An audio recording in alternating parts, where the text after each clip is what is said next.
Howdy doody, and welcome back to our journey across the United States, folks. Today we're covering Georgia's strangest lore, from, I kid you not, a president who says he saw a UFO, to green-eyed beasts that roam ancient battlefields.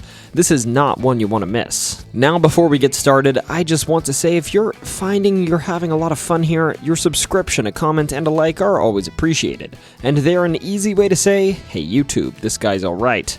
Anyways, with that, let's get into Georgia's weird folklore.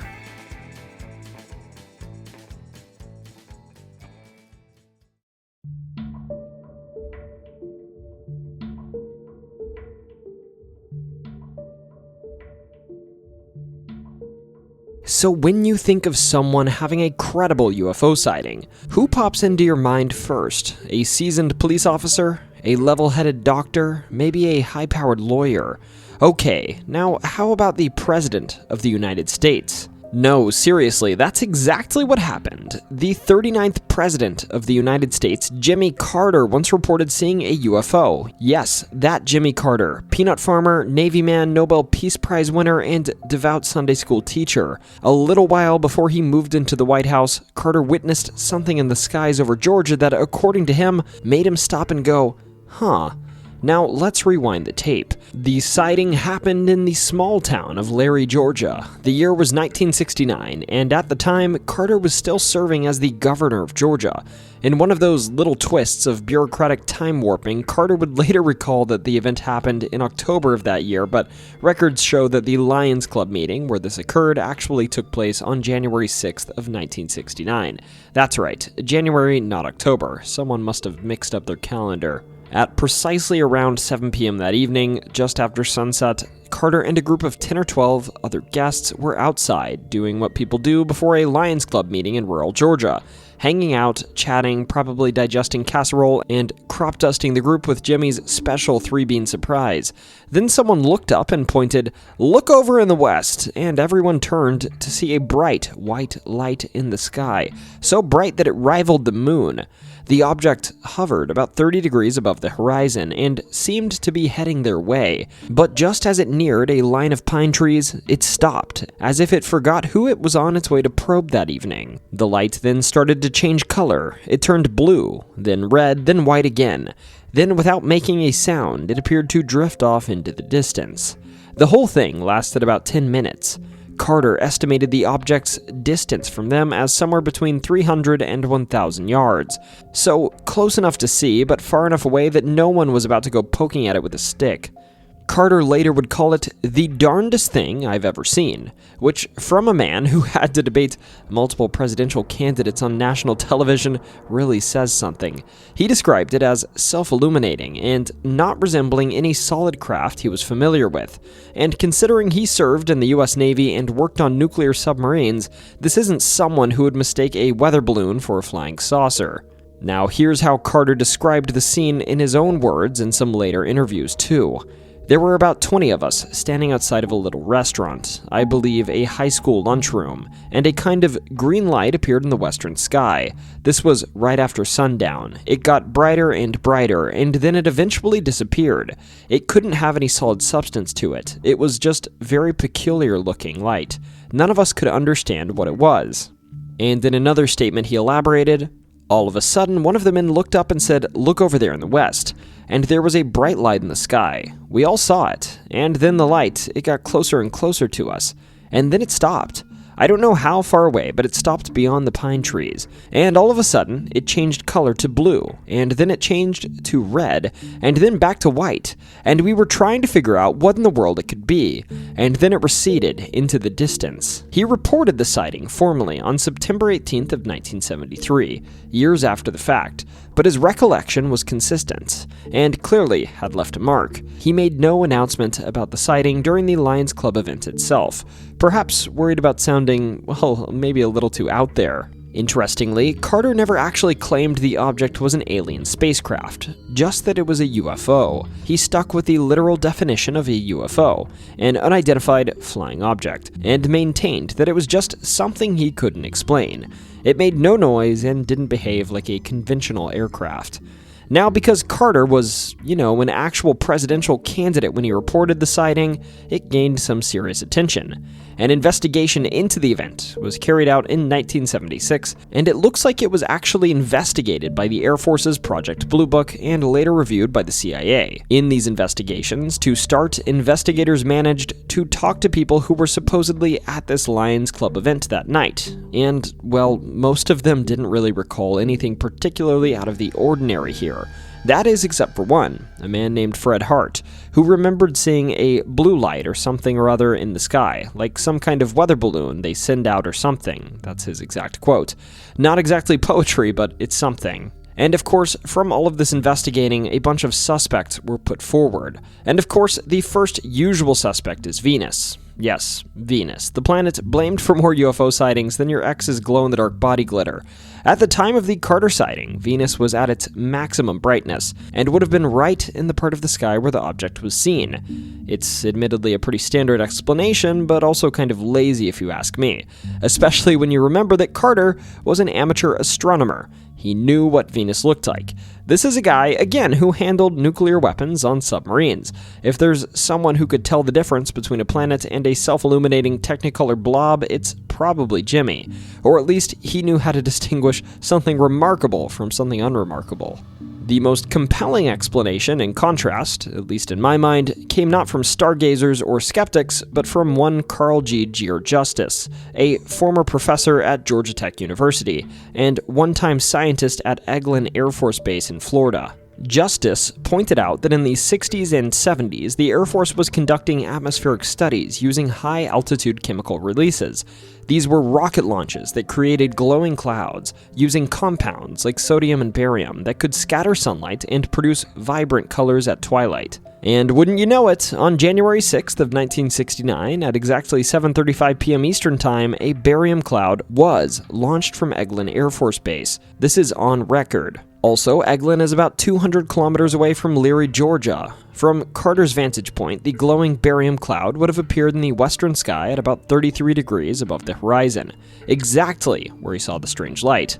The cloud would have initially glowed green or blue, and as the barium ionized, it would have shifted to red and white, just like Carter described. At that distance, the glowing cloud would have looked roughly the same size as the moon. Clear sky? Check. Right time of day? Check. Unusual shifting light? Check, check, check. So, with this in mind, was it aliens? Well, probably not in my opinion. Was it an honest, unexplained sighting that puzzled a future US president enough for him to go on the record years later with a consistent story? Absolutely. But maybe the most fascinating part isn't the sighting itself. It's what came after.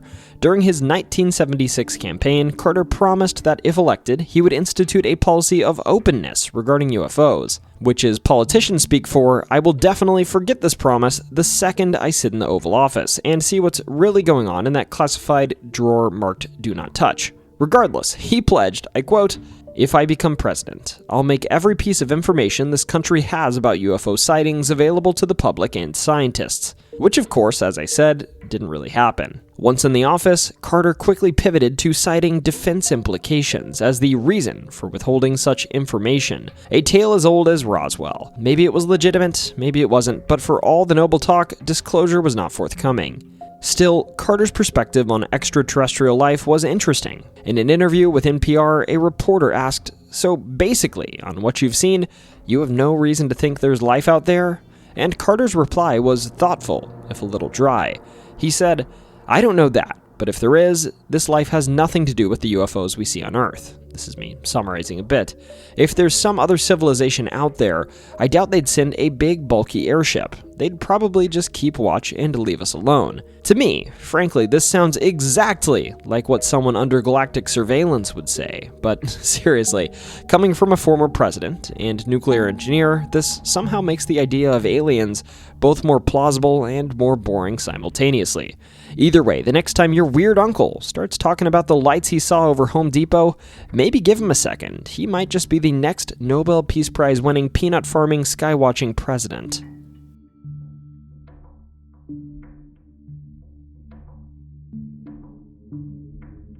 Now, longtime listeners know I don't usually tread into ghost territory in the Weird Folklore series, but Green Eyes is different. This isn't just a ghost tale whispered around smoky campfires. No, this is something older, stranger, and in my own childhood, more terrifying than anything else I heard around the fire on my old Boy Scout campouts. This is sort of a creature that defies categorization. Some say he's a ghost, others a cryptid, and some even insist he's an elemental, something ancient, something supernatural, but sort of maybe not of this world. Whatever he is, though, he's Green Eyes, and he has stalked the foggy ridges of Chickamauga, the most haunted battlefield in Georgia, for well over a century. Before we even talk about Green Eyes, let's talk about Chickamauga, a name that translates, ominously, to River of Death, a fitting title considering what happened here. The Battle of Chickamauga took place from September 19th to 20th of 1863 in northwestern Georgia, and it was one of the most significant engagements of the American Civil War.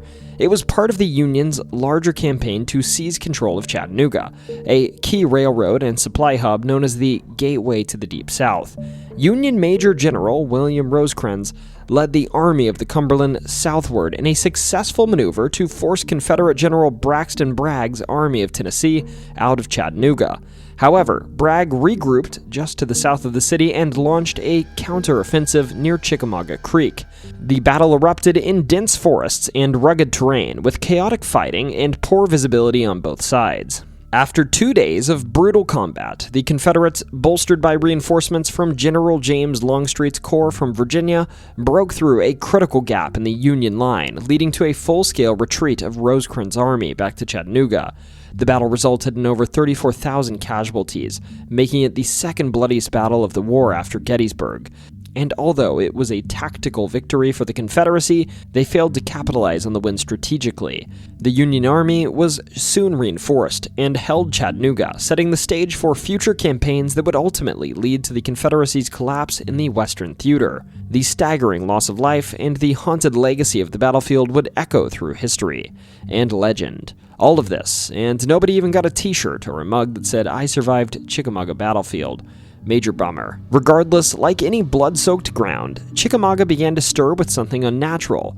Ghosts, yes, but something else too. Something that today we simply refer to as Old Green Eyes. As for what this creature is, well, there's still no answer. He's been described as a headless soldier felled by cannon fire, still searching for his missing body. A giant spectral beast with glowing green eyes and a jaw so misshapen, so beast-like it's more monstrous than man. He's also been described as a ghostly Confederate cavalryman whose horse's eyes are lit like emerald fire, and a panther stalking in and out of this world. And some even suggest Old Green Eyes is perhaps something even older, something called forth by the mass death, or something that was always here, waiting. Some say the first sighting of Old Green Eyes occurred just after the Battle of Chickamauga, and that, following the struggle on the nearby Snodgrass Hill, the creature, or perhaps spirit, was seen as a large, fanged, silent, and green-eyed being roaming between the corpses, inspecting them, occasionally even turning them over and going over them, perhaps even taking some of their old belongings. Admittedly, these stories are unverifiable, but that's at least what local folklore suggests was the first mention of Old Green Eyes. One of the most vocal men who has seen Green Eyes is a man named Edward Tenney, the former historian and chief ranger of the Chickamauga-Chattanooga National Military Park. His encounter took place early one morning in 1976 at around 4 a.m. On this day, Tenney was checking in on some Civil War reenactors that were camping near Glen Kelly Road, but while doing so, he saw something that was off. A tall man dressed in a long, tattered duster, because no ghost worth his ectoplasm is going to show up in cargo shorts. His hair was black, stringy, hanging down to his waist, and his posture was aggressive, like he was about to lunge at Tenney. And of course, this man had green glowing eyes. Now, Tenney and his partner that was with him were extremely intimidated, but lucky for them, nearby came a passing motorist, and as the headlights swept across the road, this green-eyed man would disappear, as if he were never there in the first place. There are more encounters too, and they vary substantially. For instance, Denise Smith, a local woman, saw something strange and translucent with bright green glowing eyes on a foggy and rainy night. She didn't really describe what it was very clearly, only that it was tall and intimidating, and that as she approached it and her headlights hit it, luckily it would fade away, just like in the encounter with Edward Tenney. There's also a young woman named Laura Gilstrap, who at just 16 years old encountered something terrifying on a hayride near Wilder Tower. Apparently, with a whole group accompanying her, she and others would observe a torch to appear and then disappear rapidly, over and over on the Chickamauga battlefield. But before long, this torch would be closer to them, and they'd hear hoofbeats echoing around them. And then out of nowhere, they'd see the apparition, semi-transparent, of a Confederate soldier. This man dismounted from his horse that stood right beside him, a horse with glowing green eyes. The man would look at Laura and say, "Amy," before vanishing into the night. And then there's the story that chills me the most, that of a young man who was borrowing his brother's car to go on a date. Now, he was late to this date, so he, of course, was speeding recklessly through the mist-covered roads near Chickamauga one evening. By his account, he was at least initially all alone. But then, in the distance, he saw another driver who was, at least by his estimation, also driving way too fast. But something was off. His headlights were really bright, and his headlights were bobbing up and down and weaving towards him into his lane. And as he got closer, these lights, he realized, were not lights after all, but rather brightly glowing eyes of something in the middle of the road, and of course they were green. The young man, of course, would swerve out of the way, driving off of the road, and he would crash into a tree. But that wasn't the end of the story. When he came to, he wasn't alone. Standing outside of the car was a figure with dirty, matted hair, a grotesque jaw lined with fangs, and two piercing green eyes that seemed to look into him before jumping onto the hood of the boy's car. Those eyes then hypnotized him, and by his account, somehow dragged him sort of back in time. Suddenly, he found himself among the bodies in blue and gray, piled like cordwood, and the air was thick with moans of the dying, the sounds of war, the smell of death, and then he snapped right back to the present as a park ranger shook him awake, quickly remarking the young man, who was trying to tell the rangers what he saw, had a large bump on his head. The ranger denied anything was with the boy when he showed up, and to his credit, he noted that the boy, did have a large bump on his head, and there was no damage to the car, no footprints or damage from anything hanging out in the hood, especially not something large like Green Eyes. So anyways, if you can't tell, Green Eyes is sort of more than a ghost. More than a monster, he's the sorrow and the violence of Chickamauga kind of given form. He's a predator of memory, of pain, and of history. Perhaps even a watcher who never really left. So anyways, if you find yourself near Snodgrass Hill or just the Chickamauga battlefield late one foggy night, drive slow, and whatever you do, if you see them, don't look into those eyes.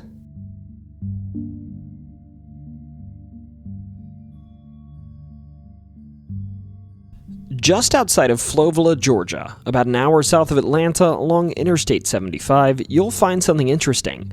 A place that, according to the Creek Native Americans who used to dwell in central Georgia, is a sacred healing site, gifted to them by the Great Spirit. The Creek medicine men believed these waters, which were mineral-rich, were perfect, not just for cleansing the body and spirit, but curing the ailments of men and restoring their lost strength. Historically speaking, to the Creek people, Indian Springs, as it's now called, was a place of peace and neutrality. Even warring tribes would come and bathe in the springs without conflict out of respect for this sacred place.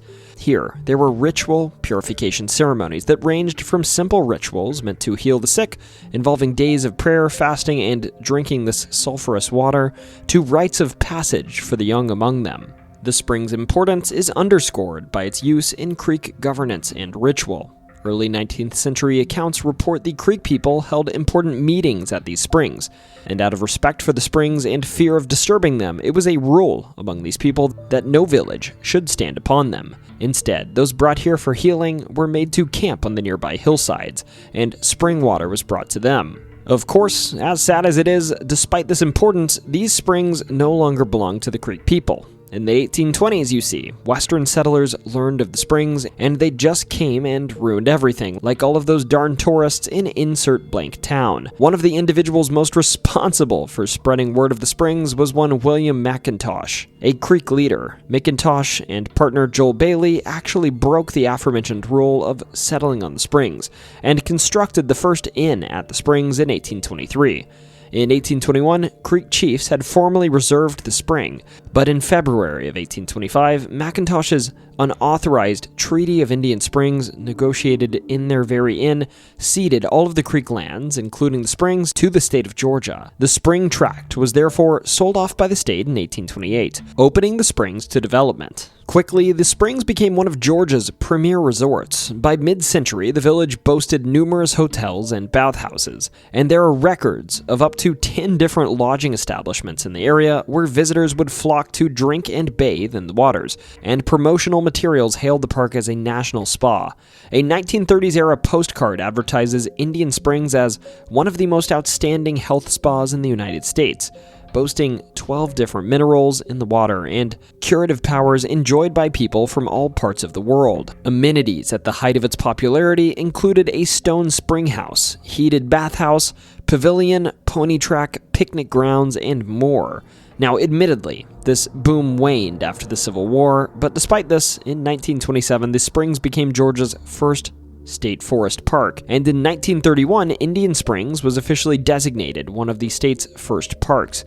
Today, only the historic Indian Springs Hotel, built in 1823, survives from the resort era, and it operates as a museum of the site's past.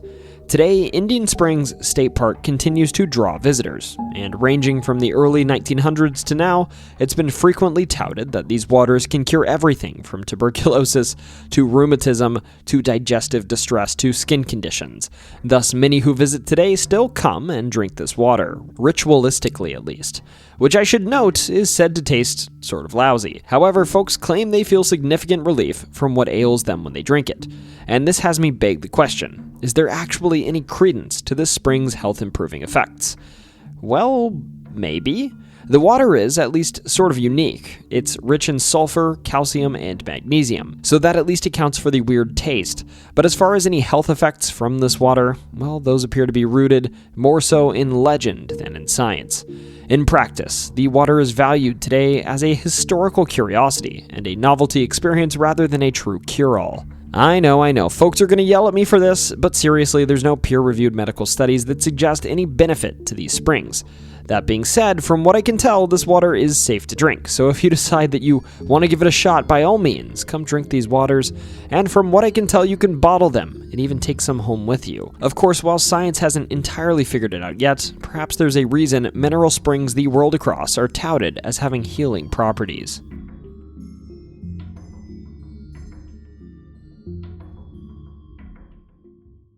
Okay, again, I know I don't really do ghost stories in this weird folklore series, so you might be confused by the name Haunted Pillar. But trust me, this pillar is better described as cursed, and for good reason really, and that means the pillar is a suitable addition to this video on Georgia's weird folklore. So, to start, Augusta, Georgia was founded back in 1736 by General James Oglethorpe, and it was a strategic outpost on the Savannah River that was intended to facilitate trade with the local natives and guard against the Spanish, their southern neighbors in Florida. For a while, following the American Revolution, perhaps because of its trade and military importance, it was even the capital of Georgia. By the early 1800s, Augusta held on to this role, thriving as a commercial center due to the booming cotton trade in the region, and its location along the Savannah River, and the abundance of water-driven power.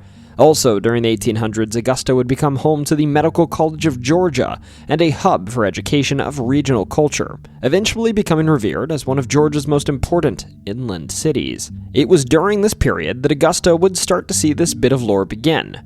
See, the city, as you might expect from one so important, would have a farmer's market at 5th and Broad Street downtown. And this farmer's market had been ongoing from 1830 until February of 1878. Nearly half a century, but that was about to change.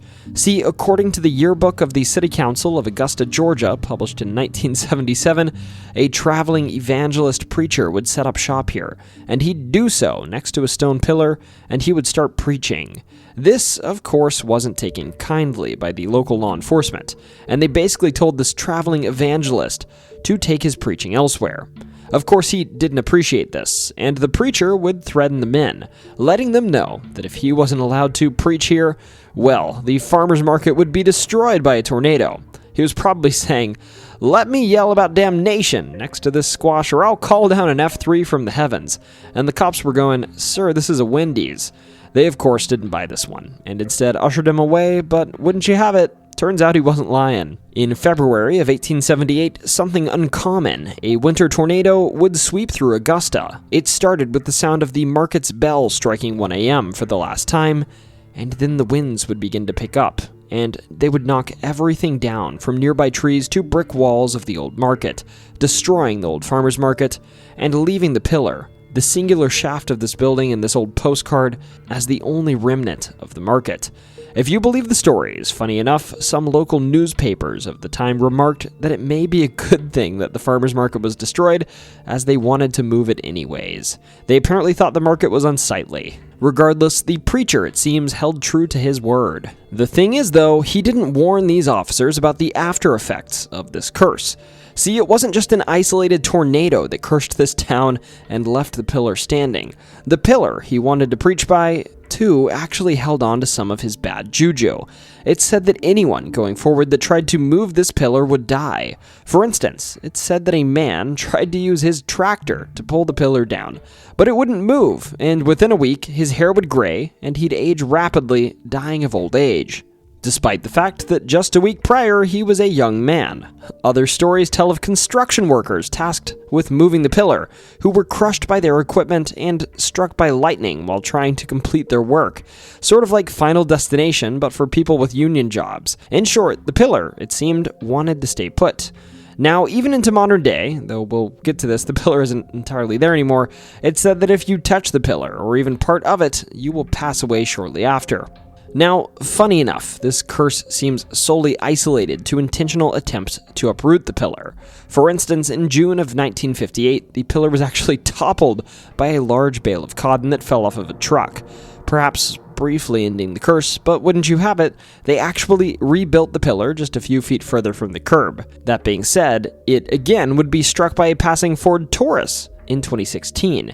And in this case, though I'm skeptical, the Augusta resident that struck it actually claimed that the pillar saved his life rather than taking it, because otherwise he would have hit a nearby building. This time, at least for the moment, the pillar was knocked down for good, though there are concrete plans to rebuild the pillar I was reading online. They just need to agree on when they do it.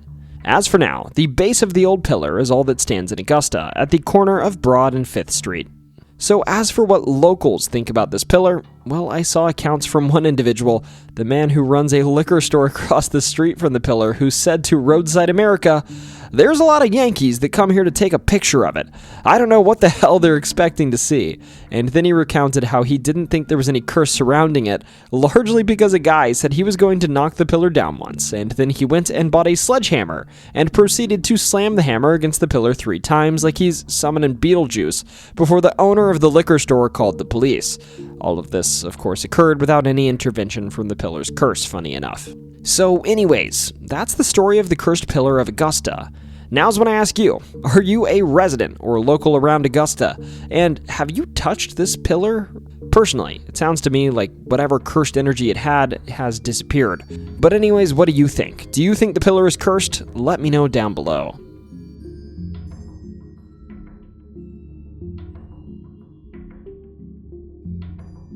So put this picture in your head.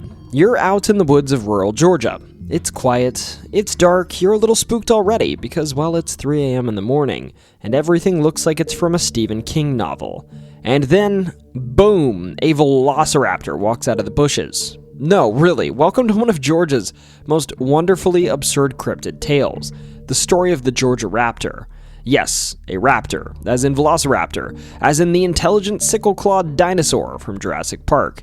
And while it sounds like something out of a direct-to-DVD horror movie filmed in a gas station parking lot, this tale has surprisingly stuck around in the cryptid community.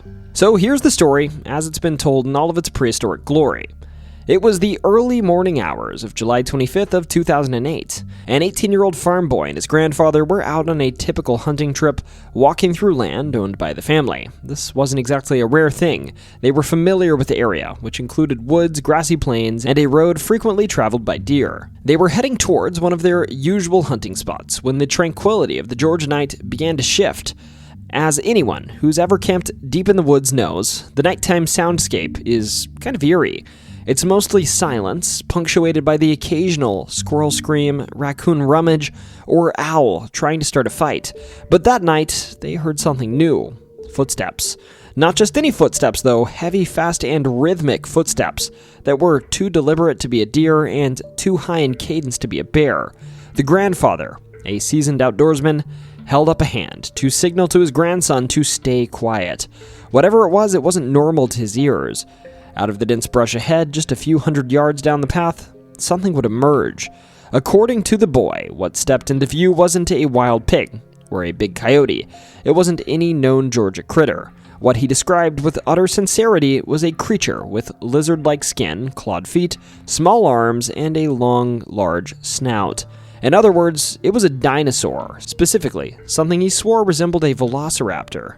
The creature, which they estimated stood at about 5 feet in height, lifted its head, as if sniffing the air, and it let out a strange, unidentifiable noise. Then, just as suddenly as it had appeared, it turned around and sprinted back into the woods. Neither of them moved. They just stood there, presumably playing their entire lives in their heads, until they had the good sense to very quietly, very quickly, retreat to their truck and drive away. Reportedly, they decided not to tell the boy's grandmother, perhaps out of fear she'd assume they'd been into something stronger than sweet tea that morning. Okay, let's all take a deep breath though. This story is, on the surface, bananas. A velociraptor in Georgia, really? But let's humor this for a moment and see what, if anything, could make this tale even slightly more plausible. Well, to start, Georgia does have a prehistoric past. This state is home to some notable fossil sites. But there's a catch. While dinosaur footprints have been found in Georgia, none of them belonged to velociraptors. In fact, actual velociraptor fossils have been discovered almost exclusively in Asia, particularly in Mongolia and northern China. So unless one of them booked a flight from Ulaanbaatar to Atlanta, we're looking at a pretty big geographic gap, even if we don't consider the time gap of, millions of years. Anyways, as far as I could find, sadly there's no follow-up. There wasn't a second sighting, no cryptid enthusiast YouTubers have been found ripped to shreds in the woods of Georgia. There's just this one lonely account floating around the internet of an orphaned raptor looking for its pack that it left behind millions of years ago. So, to the original storyteller's credit, they haven't exactly cashed in on the tale.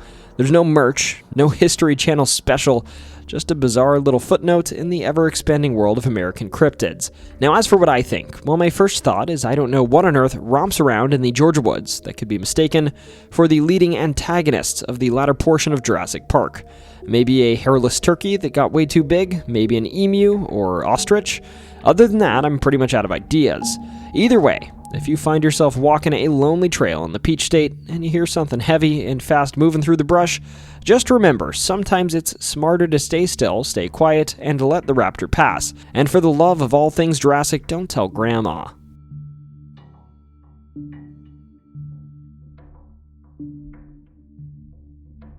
So in our tour of nuclear lore of the United States, we've toured America's greatest nuclear screw-ups, from bomb drops over the Carolinas to surprise subterranean fireworks in Mississippi, and now Georgia steps up to the plate with something new, losing a nuke. Alright, so this scene starts just like the prior nuclear mishaps we've discussed, with a B-47 bomber on a simulated combat mission, because nothing says simulated like flying around with 7,600 pounds of oopsie-daisy strapped to your undercarriage. It was around 1 a.m., and this B-47 was at 38,000 feet, cruising above Defusky Island in South Carolina under the guidance of Major Howard Richardson, following a mock drop on Radford, Virginia. Aboard was a Mark 15 nuke with serial number 47782, a weapon that, at least according to official reports from the Air Force at the time, did not contain any plutonium, and therefore it would not trigger a nuclear explosion. If it did contain that, though, it would have been able to decimate an area over 2 miles in diameter. And wouldn't you have it, Lady Luck would not be on the side of the pilots this day. Also involved in this mock exercise was an F-86 Sabre jet, piloted with one Lieutenant Clarence Stewart, that would collide with the B-47 this evening, setting this mystery and mishap in motion. As for the F-86, most reports say that the pilot landed safely, but that is a convenient way of explaining it. In a plot twist straight out of a Coen Brothers film, the pilot crash-landed in a swamp, got frostbite on the way down, and then shot himself in the foot with a flare gun, all while surviving a Cold War-era jet crash. God bless America. Regardless, this flare shot to the foot was sort of lucky, as it alerted a nearby man to his location, which subsequently took him to a hospital where he could be treated and picked up by the Air Force. As for the B-47, the plane was damaged, but after falling over 20,000 feet, it managed to regain control, though the prospect of conducting an emergency landing with a nuclear warhead aboard the plane was outside of the risk tolerance of Major Richardson, so he obtained permission to jettison the nearly 7,000-pound warhead into the ocean just off of Tybee Island, about 8 miles south of where their collision occurred. They were then, without the warhead, able to safely land at Hunter Air Force Base in Savannah, Georgia. The following day, February 6th of 1958, the search for this warhead, locally known as the Tybee bomb, would begin. Just over 100 Navy men would use everything from sonar to cable sweeps to look through the region for this warhead. And after months of searching, on April 16th of 1958, the military would formally announce that they were unable to find this nuclear warhead. Sort of like that time you lost your AirPod at the beach. No big deal, really. I'm sure if you're a Tybee local, that's a comforting thought. Even more comforting, I'm sure, is that it is confirmed that just weeks after this, the Savannah Coast Guard received reports of a Soviet submarine just off of the coast of Tybee Island. Though unlikely, some wonder if they'd been more successful than the military at finding this lost warhead, but we'll never really know. So at this point, this was the status according to the military. There was a lost nuclear warhead off the coast of Tybee Island. That was pretty much assured. But according to the military, the bomb was not fully armed. See, it didn't contain any plutonium, and only contained substantial quantities of conventional explosives, which could still do damage, but not earth-shattering damage at least. Plus, subsequent incidents involving warheads occurred locally as well. For instance, we've talked about this, but the Goldsboro, North Carolina incident, and the accidental bombing of chickens in Mars Bluff, South Carolina we've already talked about, sort of dulled the public response to this lost nuke, and most ended up sort of forgetting about it. That being said, Lieutenant Colonel Derek Duke, a retired member of the Air Force, was not one of those that forgot. In his digging, he found that there was actually an extremely high likelihood that the Tybee bomb was possibly a complete nuclear warhead. That is to say that it likely did include plutonium. Imagine trying to explain that your retirement hobby is finding missing weapons of mass destruction. Regardless, upon contacting congressmen and the Air Force, he would receive substantial scrutiny and public word that there was, I quote, "no way that the bomb was fully armed. It was not complete. Case closed." But the thing is, his digging yielded accounts from airmen that would say otherwise. For instance, he quoted Howard H. Dixon, a crew chief who would have had the responsibility of loading nuclear weapons into B-47s, and he said, never in his Air Force career did he install a Mark 15 weapon into an aircraft without the plutonium capsule. This skepticism would be confirmed in 1994 when 1966 testimony to Congress was released, revealing the weapon was indeed complete, meaning that it was only likely a plutonium trigger missing that prevented an explosion. Now, as for where this warhead may be in modern day, with this in mind, it's generally speculated to still be off the coast, likely in the Wassaw Sound, and most think it's buried under at least 10 feet of silt in the waterways. There was a reported incident in 1960 when a fisherman named Bubba claimed to capture and drag a warhead just off of Tybee's fishing pier, but most think this event is hogwash, since he claimed to contact authorities about the matter and it wasn't taken seriously. Also, in Duke's digging, he actually once thought he observed enhanced radiation readings around the bomb's presumed location in the Wassaw Sound, but Air Force inquiry found no evidence of this, thinking this observed radiation may have just been fluctuations in natural radiation quantities. Whatever the case may be, the whereabouts of this warhead remains somewhat mysterious. This warhead, however, is not alone in its place as a lost weapon of mass destruction. Horrifying as it may be, it sits among 5 other reportedly lost U.S. nuclear warheads across the world. Yes, this nuke is part of a very exclusive club, the 6 Forgotten Bombs, like a cursed breakfast club with global consequences.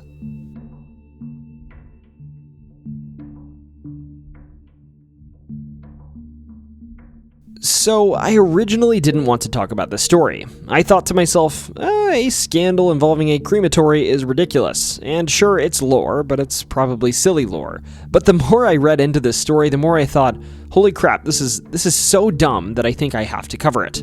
I mean, we're talking about bodies being treated like they're just a bunch of discarded furniture, for crying out loud. So anyways, here we are, and we're talking about the Tri-State Crematory scandal. So back in the mid-1970s, a man named Tommy Marsh decided to turn his entrepreneurial spirit towards the death industry and founded the Tri-State Crematory in the noble community of Northwest Georgia. Located near Lafayette, Tri-State wasn't just a local operation. It served funeral homes across Georgia, Alabama, and Tennessee. People from all over trusted this place to handle one of the most sacred things in life, or I guess technically in death, their loved one's remains. Tommy Marsh was the classic small-town businessman. He even ran for the local coroner once, which is a fitting role for someone in the death industry. He didn't really win, but he did run several local businesses, including tent rentals, vault construction, and for a while, this crematory, which was his crowning achievement.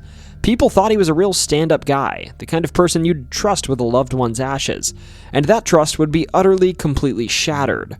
In 1996, things took a turn for the worse for Tommy Marsh when his health started to deteriorate due to strokes and dementia. At this point, the business passed to the hands of his son, Ray Brent Marsh. Now, Ray Brent wasn't exactly known for being a stellar businessman, and from the moment he took over, things started to get weird. Nobody knows exactly why Ray couldn't get cremations done, but something went terribly wrong in his operations. For years, bodies would show up at Tri-State ready for their final send-off, only to have their families later receive something that was, well, not ashes of their loved ones. Instead of the fine ash that's supposed to come from cremation, the families received bags of, I kid you not, concrete dust. You heard that right, concrete dust. This might sound like an incredibly morbid punchline, but it was no joke. In fact, it wasn't just a few bodies that went uncremated. No, we're talking about 339 bodies. 339 out of about 2,000. The scale of this is so staggering that it's hard to even imagine. Bodies were being dumped everywhere, in vaults, storage sheds, scattered around the property like misplaced lawn ornaments. Some of them were just left in a heap. It wasn't until 2002 that something fishy was finally noticed, and you have to thank an anonymous tip to the EPA for this one. Someone from inside the system tipped off the Atlanta office, and they sent investigators to take a look.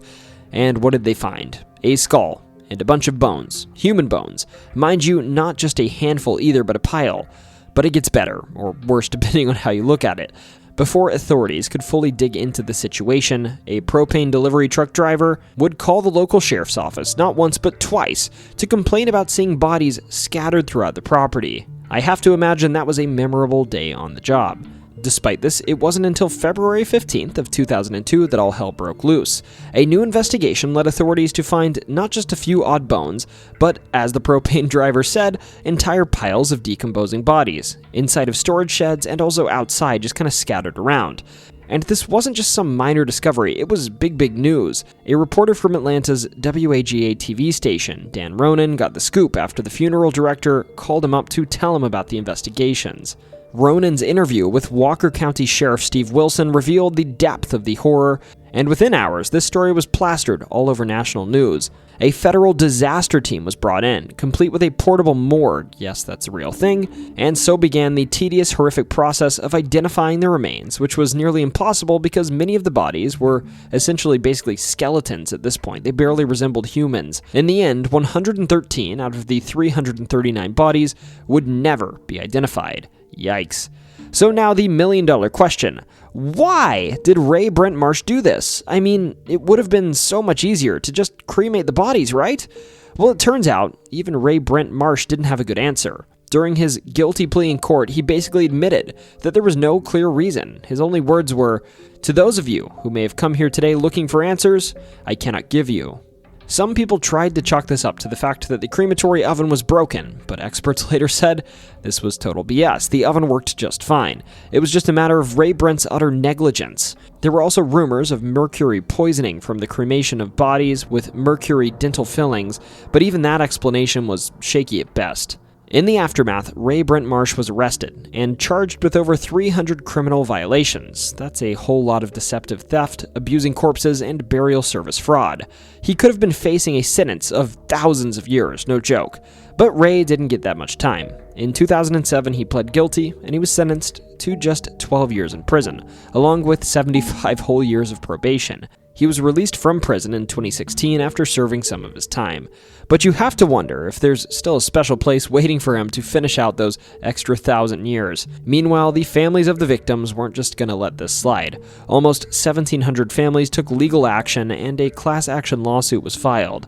There was a massive legal battle, and the funeral homes that had used Tri-State to cremate bodies ended up settling for $36 million. The Marsh family themselves also settled for $3.5 million via their insurance company. In the end, this whole thing was a cluster of legal wrangling, convoluted settlements, and a whole lot of bodies left in limbo.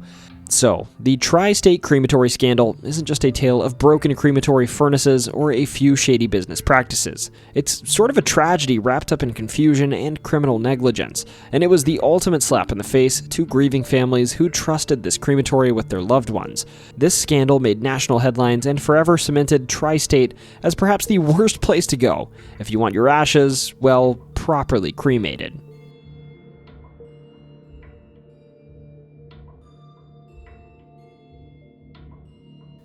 Did you know Georgia is home to an event that, at least personally, was very much glossed over in my middle and high school history classes, but that for better or worse was extremely impactful on the nation, and that this event was essentially the precursor to both the Trail of Tears and America's first gold rush?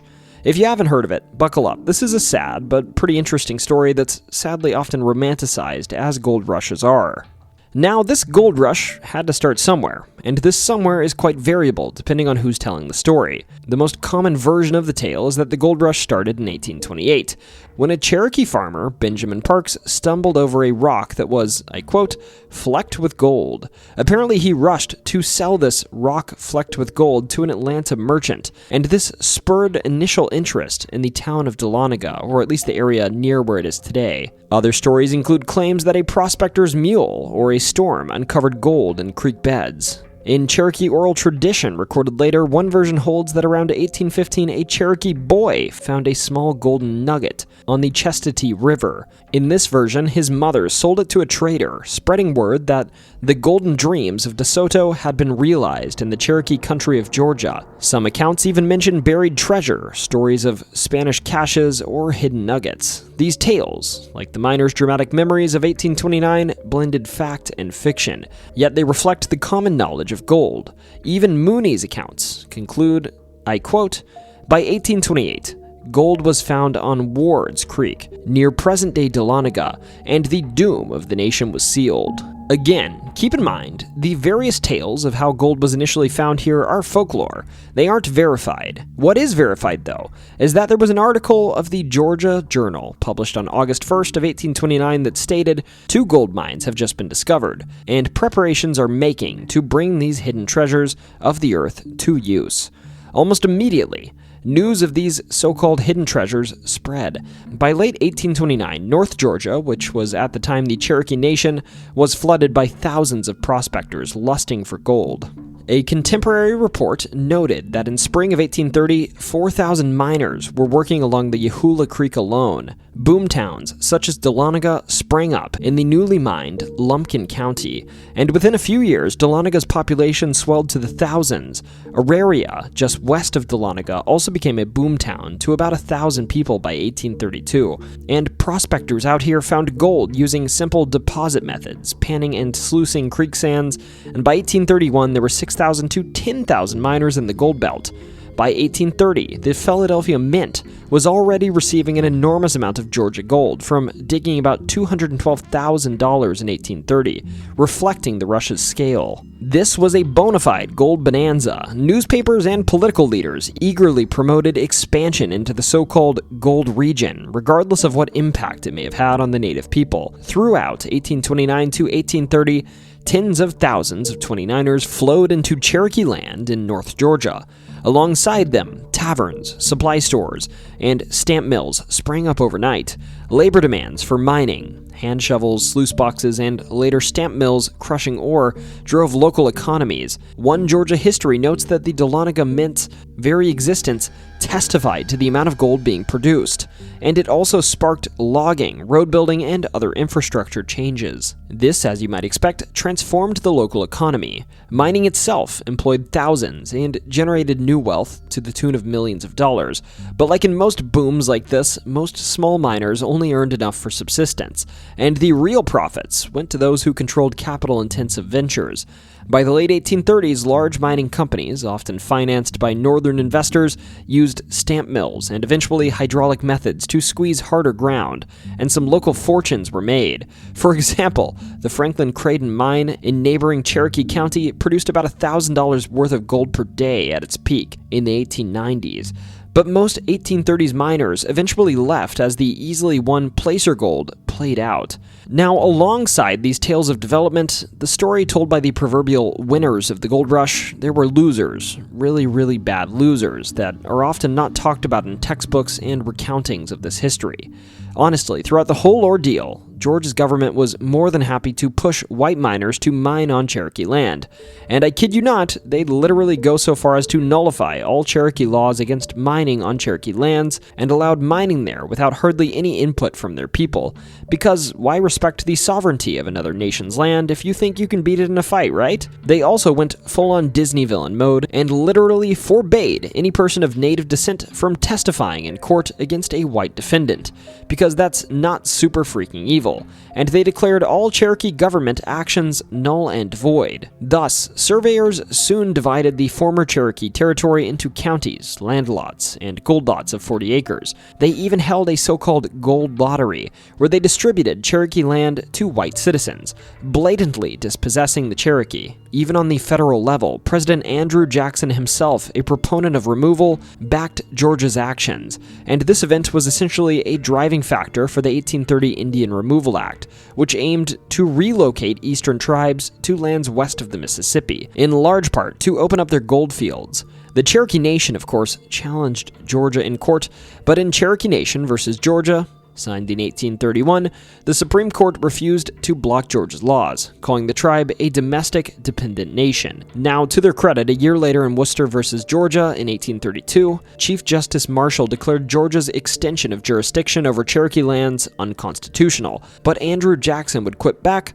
John Marshall has made his decision. Now let him enforce it, and ignored the ruling, essentially saying, "Come at me, bro," in an insult to the Supreme Court. Ultimately, by 1832 to 1833, most Cherokee lands in the gold region had been mapped out into white-owned lots, and the state denied the Cherokee any real property rights. Cherokee heads of household, for instance, were nominally sometimes given 160-acre reservations, but they weren't given the deeds to these reservations. It's also noted historically that Cherokee observers called the miners' arrival the Great Intrusion. As one Cherokee newspaper put it, the white settlers were neighbors who regard no law, pay no respects to the laws of humanity, and are now reaping a plentiful harvest. We are an abused people.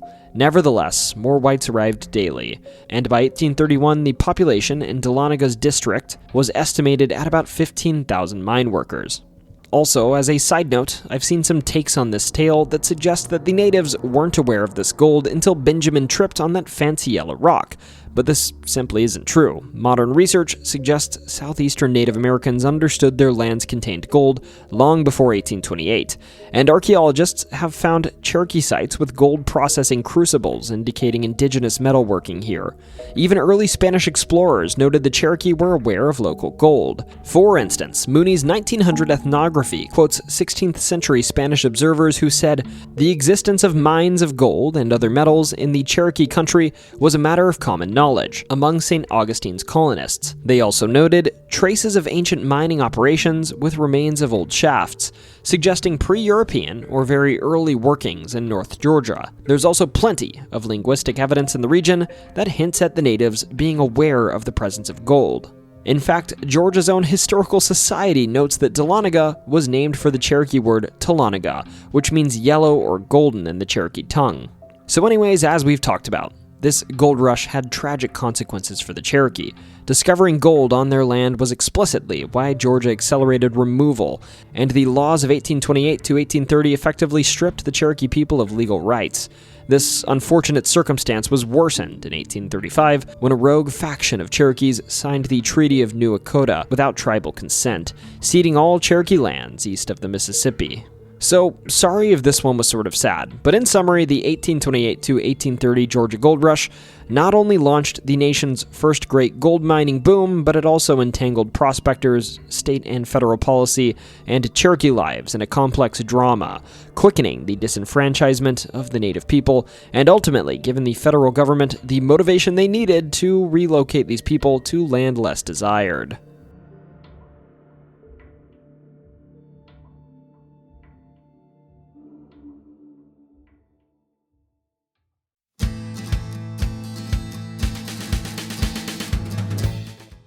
Folks, thanks an awful lot for stopping by, and I hope you enjoyed this tour of Georgia's strangest lore. Now, as I mentioned, if you liked this video, the best way to keep more of these videos coming is a like, a subscription, and a comment on this video.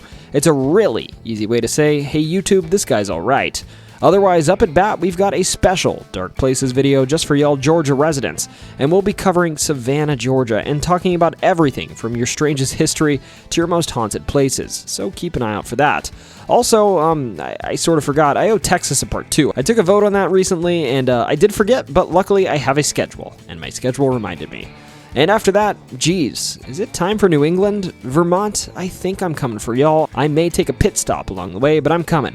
And after that, let me know. Should I give Massachusetts a part 2, followed by Connecticut and Rhode Island, or should I start by heading east towards New Hampshire? You decide. Anyways, as always, whether you just saw a strange, translucent light in the sky, or if you crashed your car only to see a green creature watching you from outside of it, don't you ever forget, it's always story time.